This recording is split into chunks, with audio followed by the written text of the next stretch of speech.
बहुत लोग ये शिकायत करते हैं कि हमारा वजन नहीं बनता, और कभी कभी कुछ बनता है तो बिगड़ जाता है।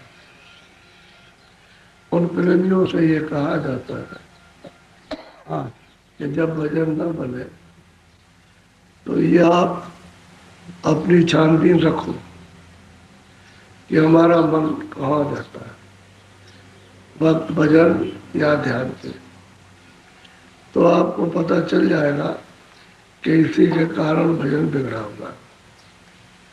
और जब कभी कभी कुछ थोड़ा थोड़ा कुछ बनता है, कुछ देखने सुनने को मिलता है, ये भी निराकरण करो कि ऐसा क्यों हुआ, कि जब ये मन रुक जाएगा और सूरत इसके साथ और ये मन सूरत के साथ, तो भजन बनेगा, और जब अलग रहेगा तो फिर नहीं बन सकता। इसी की देखरेख वक्त भजन के आपको करनी है। और कुछ आप याद मत करो, कोई नाम नहीं देना, कोई रूप को याद नहीं करना, इसकी आप देखरेख रखोगे, समय पर भगे नहीं। जब सुमरन करो तो रोक के रखो, और ध्यान करो तो रोक के रखो, और भजन करो तो रोक के, तब आपका भजन बनेगा। दूसरी बात यह है कि मन इतना उत्पाद क्यों करता है कि तुमने जिसका संग किया है वो लोग चंचल है, और चंचल लोगों का आपने साथ कर दिया, तो जो बातें आप सुनते हो तो आपका मन चंचल हो जाता है और भागदौड़ करने लगता है, उससे भी आपका भजन बिगड़ जाए। तीसरा यह है कि खान पान अपना शुद्ध रखो, शाकाहारी। इस बात को बराबर ध्यान में रखो कि भाई ऐसे कहीं बर्तन खराब जो तो शुद्ध शाकाहारी न हो, और आप मतलब ये तो उसका अगर अक्ष भी आ गया तो आपके मन पर, बुद्धि पर, अंतःकरण पर पूर्ण विकार होगा और चंचल हो जाएगा, काम क्रोध लोभ अहंकार की तरफ जाना हो जाएगा, तो भजन बिगड़ जाए। हर चीज का थोड़ा बहुत अपना मतलब ये जरा सा सावधान रहना, और ये सावधानी का भजन है। थोड़ा सा भी सावधान रहोगे तो कर, और लापरवाही कर जाओ कि नहीं यहाँ ऐसा ही होता है, ऐसे नहीं होता, सावधानी बढ़ती पड़ती, तब ठीक होता है। तो बहुत तरह की बहुत बातें, फिर इतनी बातें लेकर के आते हो घर से कि हमको ये तकलीफ है, लड़के को तकलीफ है, लड़की को तकलीफ है, पति को ये तकलीफ है, इसको ये तकलीफ है, ये सब लेकर के जब तुम यहाँ गिरते हो, बाहर निकालते हो, तो उससे मन तुम्हारा चलायमान हो जाता, तो ऊपर तो तुम्हारा ध्यान जाएगा नहीं। जो आपको बताया भजन ध्यान सुमरन के लिए, उस पर मन नहीं जाता, मन इसमें रहता, इससे भी आपका बिगड़ जाता, नहीं बन सकता। तो ये भी बात याद रखो कि आप बस इस तरफ से ध्यान हटाओ कि जो हो रहा है सो मालिक की मर्जी से होगा, होने दो, उसकी मर्जी पर आओ, उसमें हम क्या कर सकते। मान लो अफसोस करें, चिंता करें, फिक्र करें, तो होने वाला क्या कुछ नहीं, तो उसी पे छोड़ो कि जो हो रहा होगा, और वो मुनासिब होगा, ये जो होगा वो हमारे लिए फायदेमंद होगा, ऐसा तुम मान के चलोगे तो धीरे से फिर तुम्हारा फिर भी भजन रास्ते पर आ जाएगा, बनने लगेगा। लेकिन आप अपने धुन में रहते हो, बस वही बात वो कहते रहोगे, कह भी देंगे तो आपको बता भी देंगे, लेकिन उसको याद नहीं। अभी से इसी वक्त कोई जादू कर दीजिए, इस तरह से आप अपनी जल्दबाजी में अपना भी नुकसान कर रहे हो और बाहर से भी नुकसान, अंदर से भी नुकसान। तो ये ध्यान रखो बात का, समझ गए। मैं जब ये खुद कहता हूँ कि आप लोग मतलब करो तो आपको होगा, तो आप थोड़ा सा, इतनी तो मेहनत है और क्या आपको, और आगे फिर मेहनत नहीं है। मेहनत तो इतनी है, घूम करके दरवाजे पर दोनों आंखों के सामने बैठना और मन को रोक के बैठना, यही मेहनत है। पुरुष उनकी यही मेहनत है। अगर इसमें कोई सफल हो गया, उसने अपनी बैठक बना ली, तो फिर आगे कोई काम, फिर तो बहुत आसान है और सीधा। इसलिए कहते हैं कि भाई बहुत सहज है, बहुत सरल है, और सरल पंथ में पावे पर शरीर रास्ते से मुझको पा जाएंगे। अब यह है कि आपने उसको इतना दुर्गम और कठिन बना दिया कि आपका मन ही नहीं टिक पाता, थोड़ा रुकता ही नहीं थोड़ा सा। बहुत कहते हैं, बहुत कहते हैं, बहुत समझाते हैं हर तरह से। अब तुम सत्संग तो मतलब यह है कि आए आधा घंटा पौन घंटा सुनो, उसके बाद चले गए, फिर पता नहीं महीने बाद ही फिर आए तो थोड़ा सा इधर उधर, और फिर थोड़ा सुना, फिर चल गए। 2-4 दिन खुराक लेना चाहिए। जब आते हो कि भाई हम जाए सुनेंगे और फिर उसको समझेंगे, पकड़ेंगे उसको, दूसरे दिन भी तब तो फिर पकड़ में आए तो भाई कुछ पढ़ा कुछ नहीं पढ़ा, चल बात खड़े। अच्छा हाँ, हमको आदेश दे दीजिए, हम जा रहे। भाई कब आए, कहने लगे अभी आए थोड़ी देर में, और अभी जा रहे। तो फिर भजन में बड़ा मुश्किल होता, तुम नहीं बनते।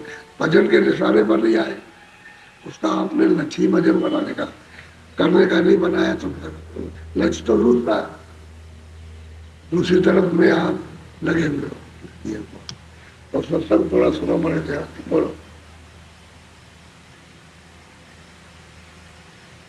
गुरु घाट चलो मन भाई, सूरत चदरिया ले वधुलाई। कहते हैं देखो भाई, असल में चीज यह है कि गुरु ने जो घाट बताया नामदान के वक्त में, कहते हैं कि वहां उसको बैठा दोनों आंखों के सामने, क्योंकि शरीर में तो सूरत बैठी नहीं, वो तो नाके पर है।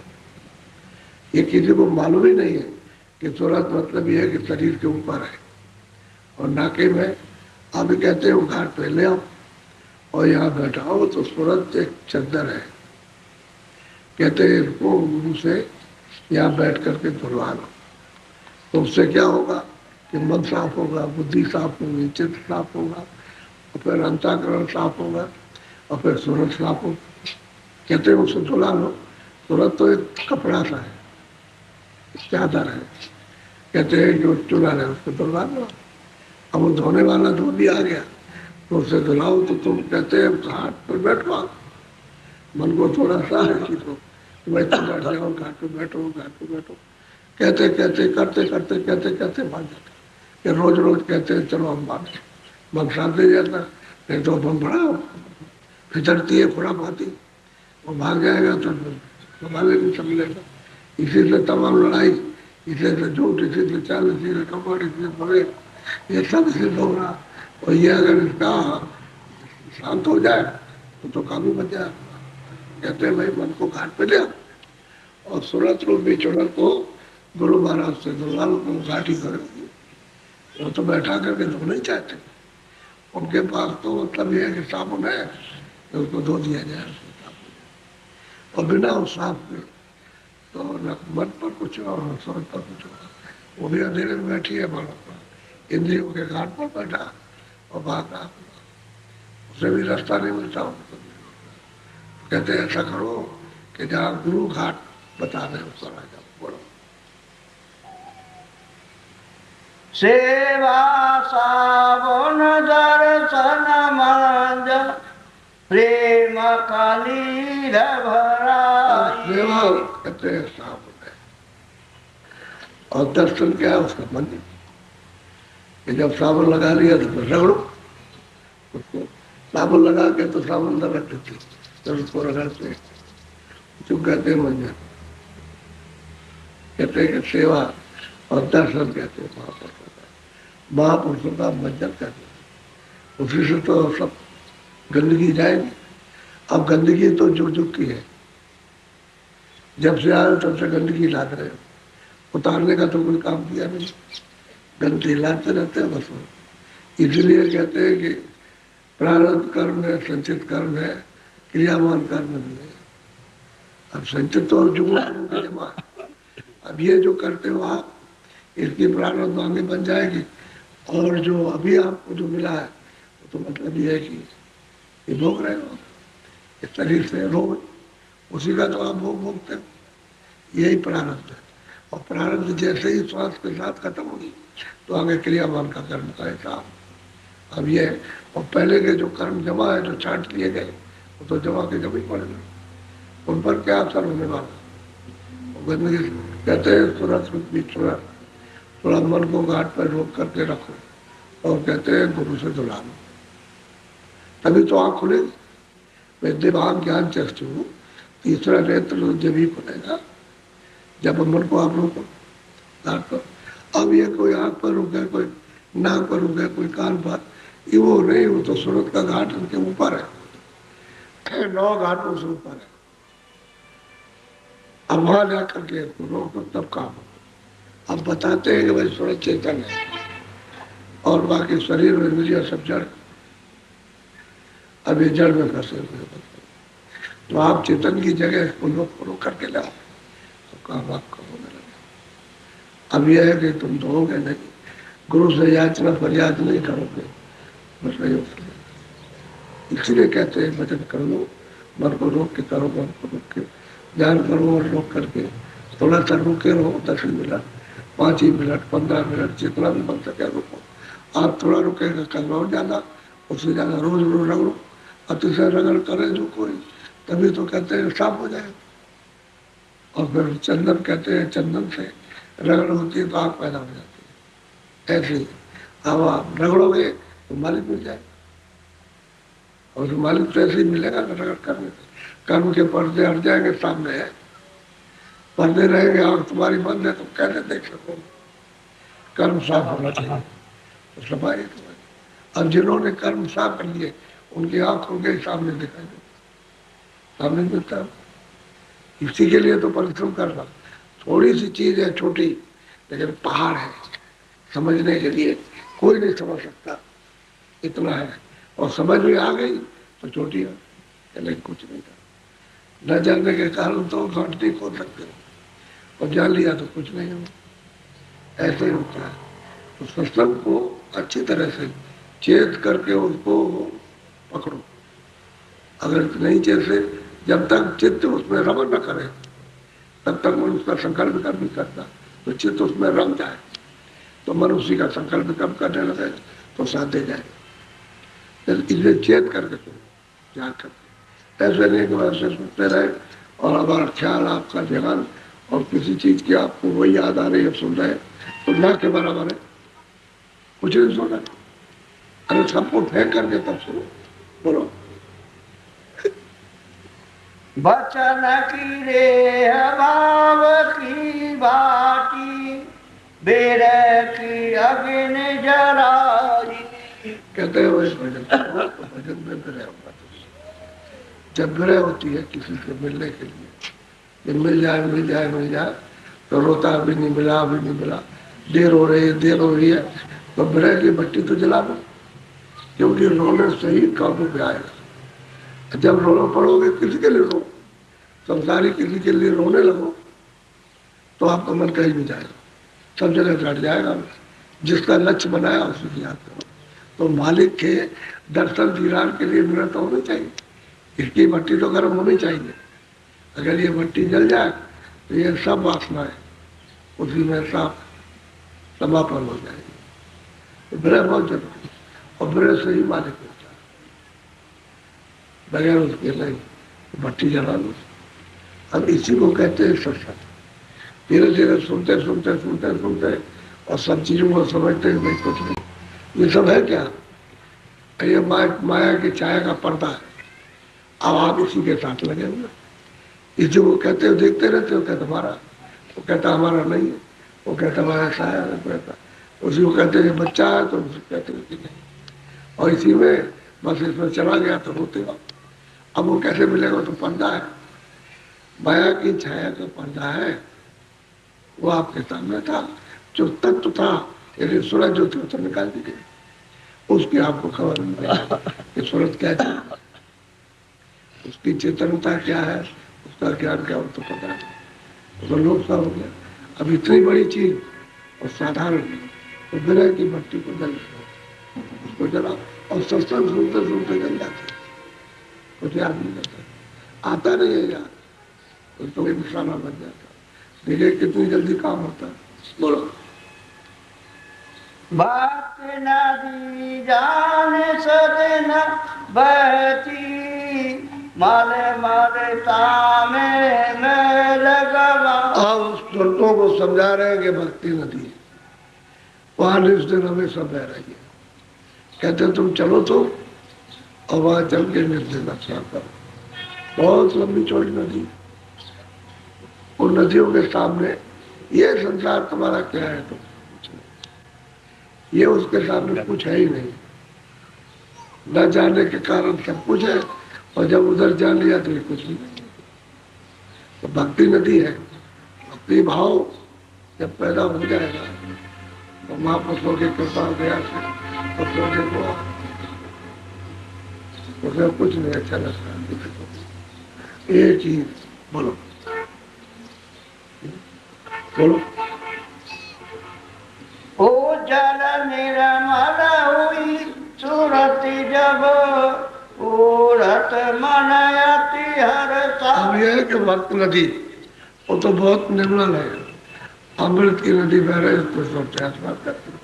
लेकिन कब, जब तुम सफाई कर लोगे तब तुम घाट पर, दोनों आंखों के घाट पर बैठ जाओगे, और यहाँ से जब सूरज जगेगी, आँख खुलेगी, आँख खुलेगी तो अंधेरे में कहाँ जाएगी, तो उधर तो उजाले हो जाते, प्रकाश में प्रकाश में लाइट, उधर अंधेरे का क्या काम। अंधेरा तो जब तक तुम तो मैल है तभी तक अंधेरा है, मैल हट गया तो अंधेरे का नाम अंधेरा नहीं। ये तो मैं लोगों से कहता हूँ, तो लोग जब साधन करते देखते हैं तो बड़े विकल होते हैं। तो मैंने अब ये है कि अगर उनसे कहते हैं कि अच्छा ठीक है कोई काम मत करो, तो व्यवस्था बिगड़ जाएगी। कच्चा नशा फिर ठीक नहीं, कच्ची भक्ति, कच्चा विचार, तो उसको पकना चाहिए ना, कि उसको पकते पकते पकते हजम कर लो। वही चीजें आपके लिए कुछ नहीं, ना के बराबर रहोगे उन्हीं में। लेकिन आपको कोई विकास हो, कोई दुख, कोई मतलब वो, कोई ममता नहीं जाते, पकड़े दो। कच्ची में तो आपको मतलब ये बैराग आया कि नहीं हमको बच्चे अच्छे नहीं लगते, घर अच्छा नहीं लगता, अब ये और हम यहाँ नहीं रहना चाहते, तो ऐसा नहीं। ऐसे तो व्यवस्था सब बिगड़ जाएगी, वो पक जाएगा।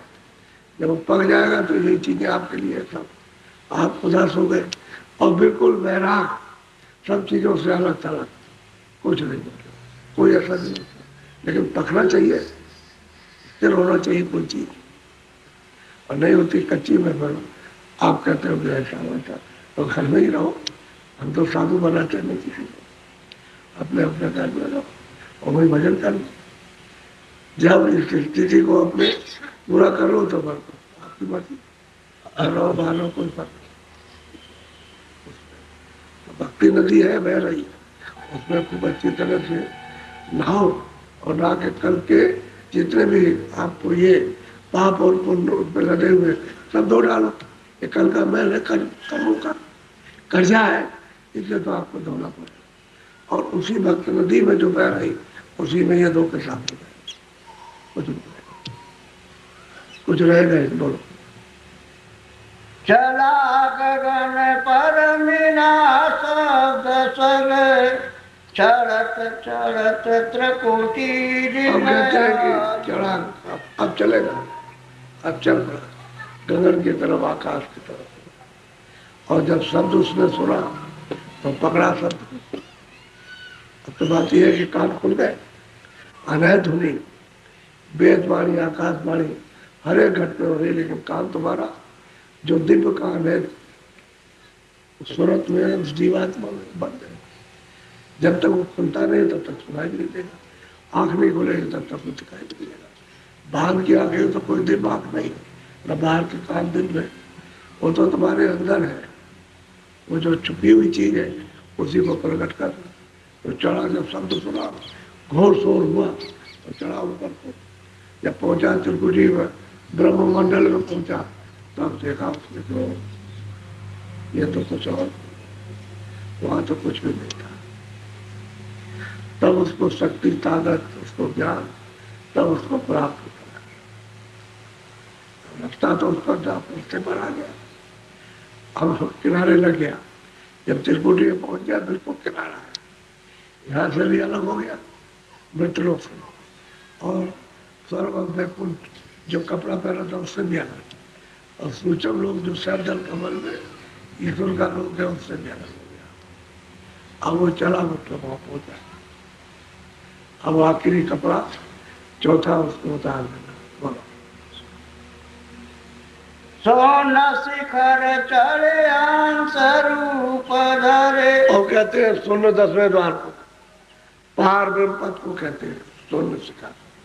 कहते हैं कि उस पहुंची वहां क्या हो गए, हम श्वेत, यानी सफेद ही सफेद।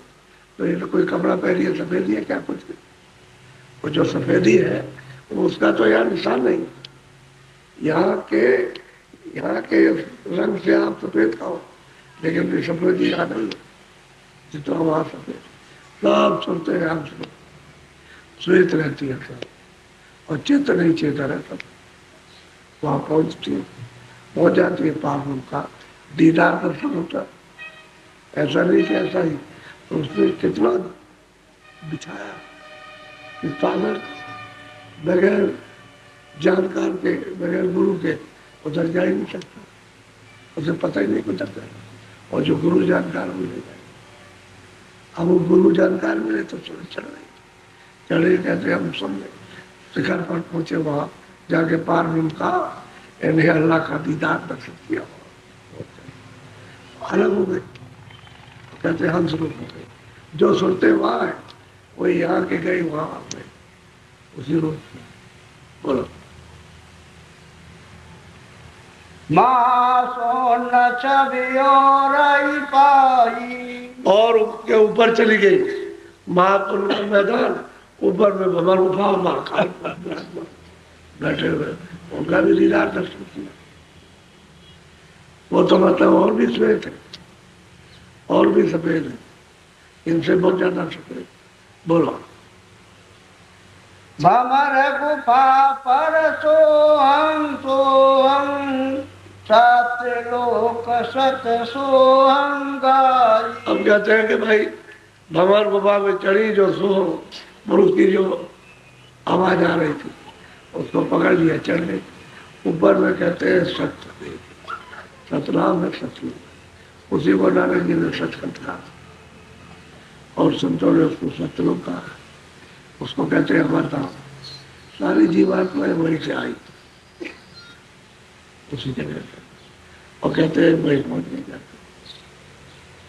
कहाँ जिस घर से आई उस घर, जिस देश से आई थी उस देश के, अपने देश से आई थी उस पहुंच गए, और वो सबका सृजनहार, उसी से ये सब रचना हुई, उसी से ईश्वर आए, उसी से मतलब ब्रह्म आए, उसी से पाप महाकाल को सब उसी से, और ये वही से सब से आए।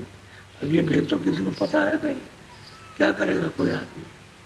और किताबें अगर किसी के पास रख दी जाए तो उनसे क्या उसकी समझ जाए। वो तो जो जानकार होगा वो महापुरुषों की वो बातों को याद कराएगा, तो उसका साबुत है, महापुरुषों का साबुत है वो मार्ग बताते। देखो और उन्होंने भी कहा, तो आपको ये तय नहीं, पीछे भी लोग प्राप्त करते चले गए। और सूरत कहती है कि मैं सतलोक में दाखिल हुआ और सतलोक का दीदार दर्शन किया, सतलोक में जाकर।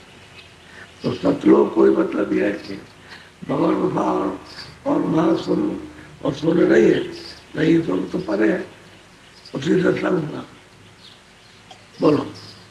अलख गम को देखत देखत सते गोर पूरे चरण जाय समाई। कहते हैं जो पूरा मालिक है वहां जाकर के उनके चरणों में वहां था है अपार, बेइम्तियाज का कोई शुमार नहीं, ऐसा वो माने। तो आप एक छोटी सी जगह में न जाने के कारण उसको बहुत बड़ा होते, लेकिन महात्माओं ने जो देखा वो तो कुछ है ही नहीं। तो मतलब छोटा, कभी कभी हम आपको जानने के लिए समझा देते हैं कि जितना ही ऊपर जाओगे उतना ही ये छोटा दिखाई देगा, और जितना नीचे आए हो तो मतलब मालूम होता है कि फैल गया है। बाहर की आंखों से बहुत फैल गया, लेकिन अंदर की आंख से जब देखोगे ऊपर चढ़ करके तो बिल्कुल छोटा है, काम नहीं। इसीलिए तो कहा है कि चाहे अमेरिका हो, चाहे चीन हो, चाहे जापान हो, या कोई छोटा मुल्क हो, कहीं भी हो, किसी जगह, सारे विश्व में कहते हैं कि जब मरते हैं तो वही एक ही जगह आते हैं, सब सोचते हुए एक ही जगह आते हैं, उसका हिसाब एक ही जगह होता है। कहीं से आओ तो एक ही जगह, कहीं जाने की जरूरत नहीं, वो तो बहुत छोटी जगह ही है, सारा विश्व बहुत छोटा है, तो सब वही पहुंच जाते। उधर का भी यही आ गया, इधर का भी, क्योंकि वो छोटा है ना, जितना ऊपर जाओ तो छोटी चीज है, सब समेट कर दिया, और जितने नीचे चले जाते कर बाहर की आंखें पहला पड़े, अंदर की आंख हो जाए तो चिंता हो जाए, छोटी चीज है, ये तो बहुत छोटा था। और वो तो बड़े बड़े देश, ये तो स्वर्ग वैकुंठ तो बहुत बड़े देश, उससे ऊपर बहुत बड़े बड़े देश, उसकी क्या ऐसा विस्तार किया उसने। तो आपको उसका ज्ञान तो किसी कहेगा, अब जानकारी उसको समझाएगा और रास्ता बता करके लिए चलेगा। सबसे बड़ी बात तो यह है कि वो रास्ता बताएगा, जुक्ति बताएगा कि ऐसे करो, ऐसे देखो, ऐसे सुनो, ऐसे पकड़ो, ऐसे घाट खुल जाएगा, दरवाजा खुल जाएगा, और इस तरह से तुम बाहर हो जाओ और फिर तुमको दिखाई देने लगेगा पूरे वहां। जब प्रेमियों को मिल जाते हैं तो सही रास्ता मिलता है, सही मार्ग मिलता है, और उनको कोई पंथ नहीं है, सुरतों के वापिस जाने का रास्ता उसी को कहते हैं पंथ। पंथ कोई जमात नहीं है 10-20-50 लाख आदमियों की, मार्ग को कहते हैं पंथ। इस रास्ते से उतरते उतर के लाई गई तो काहे से नाम से शब्द से लाई गई, शब्द पकड़ करके आई, दोनों आंखों के पीछे बैठ गए, और वही शब्द यहाँ रुका हुआ जो ले आया वो आंखों के सामने है, वो कहीं गया नहीं है। तुम्हारी आंखों में कान खुले, आंख खुले तो पता चले कि सब तो मेरे पास है, उसी को तो पकड़ के चलोगे, उसी को चढ़ोगे पकड़ के घर में। अब वो अगर नहीं रहेगा, ऊपर रहेगा, तो आप कैसे चढ़ोगे? तो सामने ही है, डोरी पड़ी है, उसी को पकड़ा देते हैं, और पकड़ा के तो उसका बोध होने लगता है, अंदर को सुनाई देता है खूब अच्छी तरह से, और उसकी भाषा सुनाई देती है, समझ में आती है। ऐसा नहीं है कि नहीं, तो उसी को पकड़ना और पकड़ के चढ़ना। उसमें 2 धाराएं हैं, एक तो उतार करके जाइए और दूसरी वापस ले जाने वाली, नेगेटिव पॉजिटिव 2 है। एक ले आ रही है, एक लोग उतार कर फेंक दिया, और एक घसीट रही है, खींच रही है अपनी तरफ से। तो 2 धाराएं, एक ले जाने वाली, एक ले आने वाली। तो वही बता देते हैं कि जो ले आई है उसको छुड़ा देते हैं, जो ले जाएगा उसे पकड़ा देते हैं। ये है उनका काम, अनुभवी पुरुषों का, जिन्होंने देखा, जिन्होंने पाया, उनका ये काम वही बताते हैं, और कुछ नहीं। और तो बाकी तो रचना है शब्दी पर, जो भी रचना है सब शब्दी पर है। यहाँ भी रचना बिना शब्द के यहाँ भी नहीं हो सकती। तो स्वर्ग वैकुंठ भी शब्दी के, अब ऊपर में निखालिश होता गया। अब ये पर्दा स्वर्ग वैकुंठ में नहीं है, वो चेतन है, वो तत्व चेतन है। उसके ऊपर जाओ, उससे और साफ, वो भी तत्व चेतन है, उसके ऊपर जाइए तो और शब्दों का जरूर, और सब तो फिर ऊपर में जब ब्रह्म के ऊपर चलेंगे तो सब मिलेगा कि शब्द क्या चीज होती है। सब खेल शब्द का नाम है, आवाज का है, आवाज से ही सब कुछ हुआ है, और आवाज से सब खत्म हो जाता है। असली चीज यह है कि आप बड़े झंझट झमेले में फंस गए, उलझ गए हो। अब यह है कि जल्दी करोगे तो हाथ टूट जाएगा, यानी आपका विक्षिप्त मन हो जाएगा, बुद्धि हो जाएगी आपका, तो कुछ निकालो। और स्वयं धीरे से निकालोगे तो आपको बाहर से कुछ धीरे से निकालो। आप हो एकदम कुछ देखते रहो, और वो करते और धीरे धीरे चले आओ। कोई तुमको डांटे कुछ कहे, स्त्री चिड़चिड़ा करके बोले, कुछ लड़ाई झगड़ा कर, चुप रहो। जब कुछ चुप रहोगे तो कुछ नहीं बोले। अगर आपने जवाब दे दिया तो लड़ाई तैयार रखी, दुश्मन से भी ज्यादा, इसी में फंस जाते हो। तुम देखते रहो जो कहे तो उनका मन है, वो अपने मन से लड़ रहे हैं, तुम क्यों उसके बीच में कूदते हो? अरे अपने मन से लड़ रहे हैं, थोड़ा बात तो अपने मन से हो रहा, अपने कामों से, अपने आवाज से। आप वैसे ही बोझा लाद रहे, चुप रहो, बिल्कुल चुप ही साथ जाओ, कुछ नहीं बोलो। अगर स्त्री कुछ करती है तो आदमी कुछ बोलो, चुप हो जाओ, कुछ नहीं कर सकते। चुप रहोगे कोई कुछ नहीं कर सकता, और बोल दिया तो मत जहर है। यही तो सब सीखना, जो समझते नहीं हो इसको तो कोई क्या करेगा, धीरे धीरे सब हो जाए। चल दोगे तो चल पाओगे। बोलो जय मंदिर, जय।